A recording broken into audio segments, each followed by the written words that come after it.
Like, it was clear they put so much into this game, hoping to get that horror feeling back. And in my opinion, they succeeded with flying colors. Please give me Resident Evil 8 right now. You did good, Ethan. I told you to stay out of here! What's up, everyone? It's Nick, and I'm here with Sam and Connor, and we're going to be talking about Resident Evil 7. So before we start, let's introduce ourselves. State your name, what you do for TechRaptor, and what you're playing it on. Hello, I'm Samuel Guglielmo, and I'm playing the game on a regular PlayStation 4 and with PlayStation VR. I also have the review copy from Capcom because it's important you know that. And I'm Connor Foss. I write some news and some opinion pieces on TechRaptor. I'm playing Resident Evil 7 on PC, the Steam version, not the Windows 10 version. How is the PC port, before we start anything? Like, is it shitty? Oh my like gosh, it's so well optimized, and I feel like even at lower settings for lower hardware, it's so smooth. I don't think it ever dipped below 60 frames per second ever. If only every other developer did that. How does it run on in VR? It runs really well in VR. There's an obvious hit in how good it looks. It still looks really good. They also have a ton of options in VR, which surprised me. You can put a border around your game to help in case you get weird when you get close to things. You can change your default walking speed so you can move as fast as you want. It's really, really well made in VR. I'm really impressed, actually. I think we can safely say this is a full VR AAA game. There are a couple things in VR you notice too, like instead of being like in the main game, you look down, you see Ethan's body. If you're in VR, you're just a pair of floating hands. Basically, any little interaction in the environment where Ethan would use his hands, they cut that. But it's still pretty cool. So do you like this new main character? Yes. Yes, and yes with an asterisk. But he's so not emotive at first. Like, he gets better, but in the beginning, he's just like, what the fuck are you, Mia? Like, no, you just hacked into her with an axe. Yeah, that's I don't like. A body floats up after he's crawling around this spooky house, and then he's just like, whoa, hey, and then just keeps going.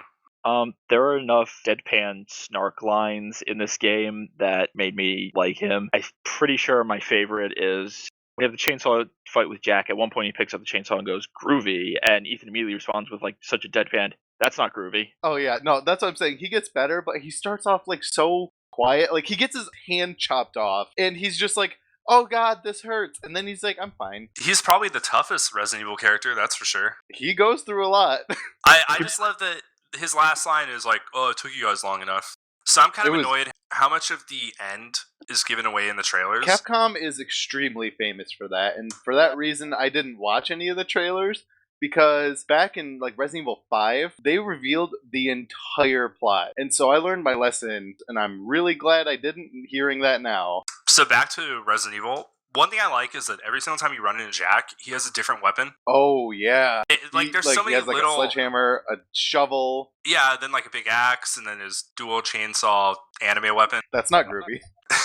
But I like the little details in this game. Like, it really...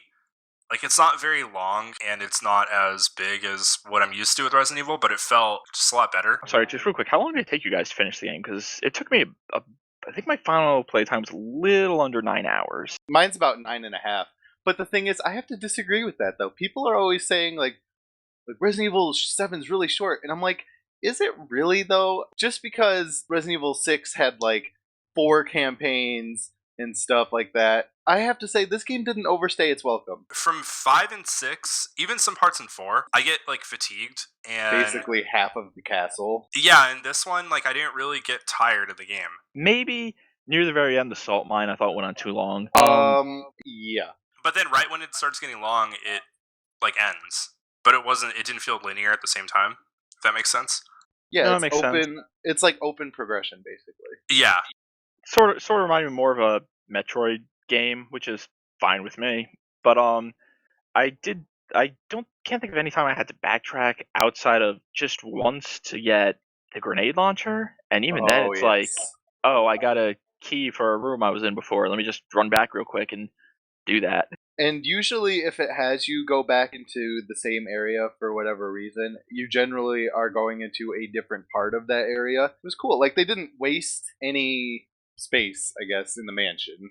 Can we talk about them for a second? I love the Yeah. enemy designs in this game. I love that 'Cause- there's not a million enemies like right away. Like that's the thing Oh, I hated yeah. about 6 is that when you're Chris, you fight like dragon men and then other guys with like arm things. It was too much happening at once. And that's why I like 7. I mean, I liked Resident Evil's 4, 5, and 6 as like action games. I'm not going to deny that. They're fun action games to play Yeah, for me. I totally But- love 6, but for other but- reasons. Yeah. But the thing is, I liked that 7 went back. It's a much more personal scale. It's not like 5 and 6 where there's a world-ending apocalypse every week of the year, basically. It's just, they scaled everything back. They're like, this is a story about a guy trying to save his wife from the crazy people. What was your favorite part of the game? I think I mentioned it before, but the Saw fight against Jack was probably my favorite. It's just like it's just like a cool melee boss fight with chainsaws because it's Resident Evil and has to be ridiculous. And it was just like a really cool fight.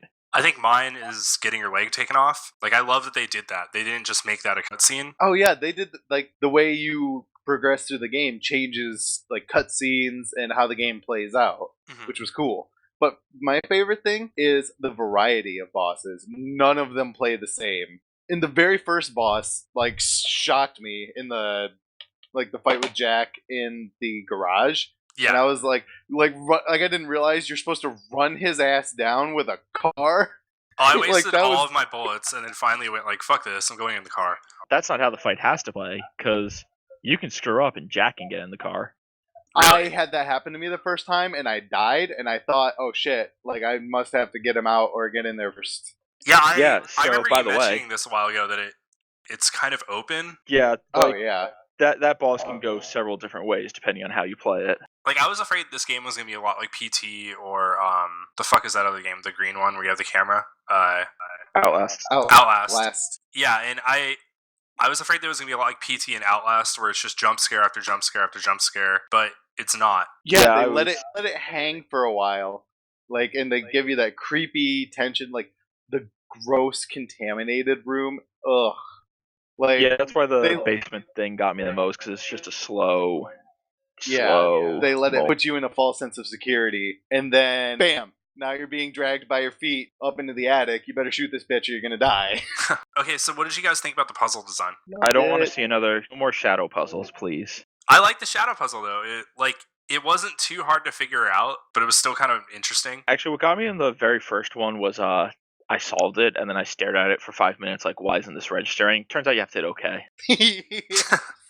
I loved the puzzle design, and in particular, the way that the game uses VHS tapes to keep you from fucking yourself over in the end. Like, there's this one tape, the Happy Birthday one, where you play as Clancy from the demo, and you're trying to get out Clancy. of that, like that saw room, basically. And then later on, you're put as Ethan into that exact same room. And so you know the password because you saw it in the VHS tape. Like, the way it uses those VHS tapes to foreshadow puzzles coming up later on for you so that you don't make the wrong decision is a really, really cool concept that I really liked. I liked him a lot more than previous games. Like I wasn't just lining up stupid shit or, like when that first puzzle comes up and it's, oh, you got to find all the dog head pieces. I got kind of pissed off. So I thought, God damn it, the whole game is going to be this. I mean, there were no slider piece puzzles, and that's really all I needed. Yeah. Oh yeah, that would have just pissed me off, but they knew not to do it. What did you expect out of the story going into it, and were you surprised with how it ended? Not quite sure what I expected going into this story, because I remember seeing the last trailer. I remember seeing some people saying it spoiled too much, don't watch it, so I skipped that one.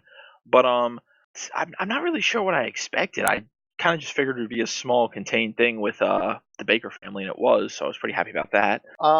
I expected it to continue on from Resident Evil Revelations 2, and so I was very surprised when that was not the case. It really ended up being like sort of a standalone game, but with like a bunch of smaller connections to other games. I was surprised that they did that. Like, I know they did that with Resident Evil 4, where it's like, oh, you're Leon Kennedy from Resident Evil 2. But this time, there actually was a story that was very closely tied to the main plot in terms of like characters and corporations and stuff. Like, on the surface level, it's a guy searching for his wife from a crazy family. But then there's also, like I said, the HCF, who are Umbrella's competitors, and they're the reason this is all happening. And at the end, Chris Redfield shows up. Well, probably Chris Redfield. Maybe Chris Hey, Redfield Redfield. shows up. That was And clearly Claire. A Chris that went back in time, and he looks like this. Chris looks like the Chris from Code Veronica, yeah. not the Chris that we're used to. Yeah. So I think the story it did surprise me, but I also liked that it was like half standalone where you're just playing as a guy who has no relation to any of this, and half like no, it's actually pretty important to the plot. You're playing as a guy whose only relation to any of this is that he's married to the chick who is the agent that is for the big corporation, and who's tasked with guarding this girl, and who goes like it just snowballs from there. I like that they managed to make the story where you just have that one tenuous connection to all this insanity, and it can affect your life that badly. All right, We need more Ada. final question, and then I'll let everyone go. Okay, Would Final you- Fantasy. Yeah, I know. Would you recommend this game? Yes. Yes. I'm currently writing the review for it for TechRaptor, because that's why I got a review copy. Turns out I actually have to do work, but I'm probably going to be giving it like a 9 point, maybe 0.5, maybe 9, but like it's going to get like super high recommendations. You should buy this game. It's great for everyone. I agree. I completely recommend this game. It really brings back that old school feel, but in a new first person perspective, which really doesn't feel all that out of place. Because you think with fixed cameras, you don't know what's around the corner. In first person, you don't know what's around the corner. They built the atmosphere up so perfectly. You can tell they really, really cared about the game that they were making, and they really wanted to like scale it back, bring it back to like horror. And in my opinion, they between the gore system, which is just disgusting, and after like all the whitewashing of gore from 5 and 6, where everything was censored to hell and back, like to see it actually come back to the gross, like body horror, gore everywhere, I loved it. So they cared about that. They cared about the atmosphere. They cared about like the level design. Like it was clear they put so much into this game, hoping to get that horror feeling back. And in my opinion, they succeeded with flying colors. Please give me Resident Evil 8 right now. Awesome.